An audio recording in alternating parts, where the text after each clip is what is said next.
Dawe mweranda araduhaye ikaze aradutumiye ku meza yiwe n'umunsi mwiza w'ubuhirwe bwuzuye aleluya.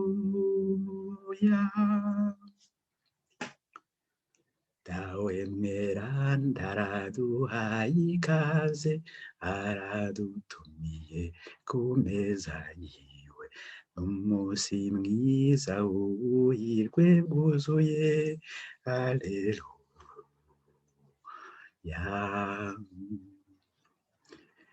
Dawe mweranda araduhaye ikaze aradutumiye ku meza yiwe umunsi mwiza w'ubuhirwe bwuzuye aleluya.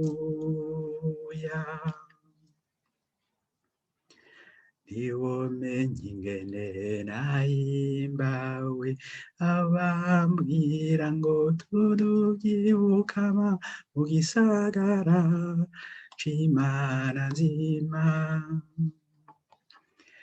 Dawe mweranda araduhaye ikaze aradutumiye ku meza yiwe n'umunsi mwiza w'ubuhirwe bwuzuye aleluya. Yeruzalemu nuhimbarwe nanone umukama ari kumwe nawe yagutoreye ubuhirwe mukuri.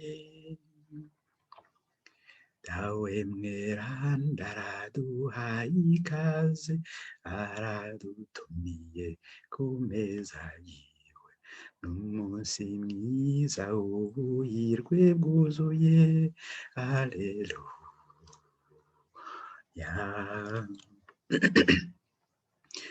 Tera impundu muhaye umukama mumuririmbire n'iserukundo imyaka n'imyaka n'inyeni impuhwe. Dawe mweranda araduhaye ikaze aradutumiye ku meza yiwe n'umunsi mwiza w'ubuhirwe bwuzuye haleluya. Kumwe na Yezu twari twarapfuye, kumwe na Yezu turi bazima, twatoranye umuco muri Yezu. Dawe mweranda araduhaye ikaze aradutumiye ku meza yiwe n'umunsi mwiza w'ubuhirwe bwuzuye aleluya. Twegerinze impano ya Dawe mweranda abana biwe bose batumiwe guhabwa umukate w'ubuzima.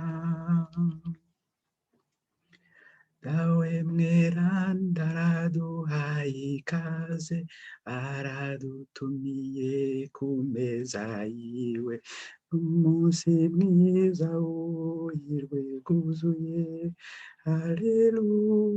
haleluya.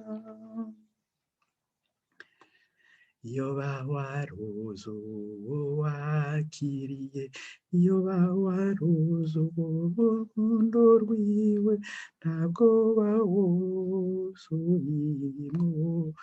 Dawe mweranda araduhaye ikaze aradutumiye ku meza yiwe n'umunsi mwiza w'ubuhirwe bwuzuye haleluya.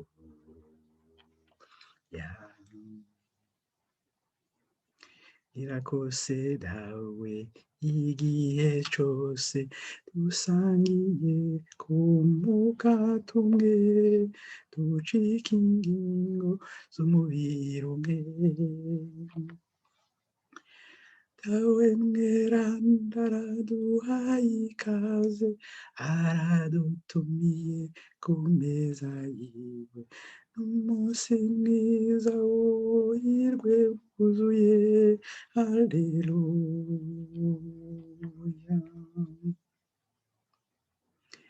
Ese muri mutima twocika ibyabona, tugashira kwitwa ubwoba cose, kugira isi imenye uwo twemera. Dawe mweranda araduhaye ikaze, aradutumiye ku meza yiwe. N'umunsi mwiza w'ubuhirwe bwuzuye, haleluya. Dawe mweranda araduhaye ikaze, aradutumiye ku meza yiwe.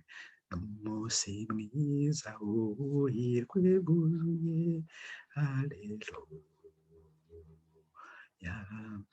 Dawe mweranda araduhaye ikaze, aradutumiye ku meza yiwe. Umunsi mwiza w'ubuhirwe bwuzuye, haleluya. Dawe mweranda araduhaye ikaze, aradutumiye ku meza yiwe. Umunsi mwiza w'ubuhirwe bwuzuye, haleluya.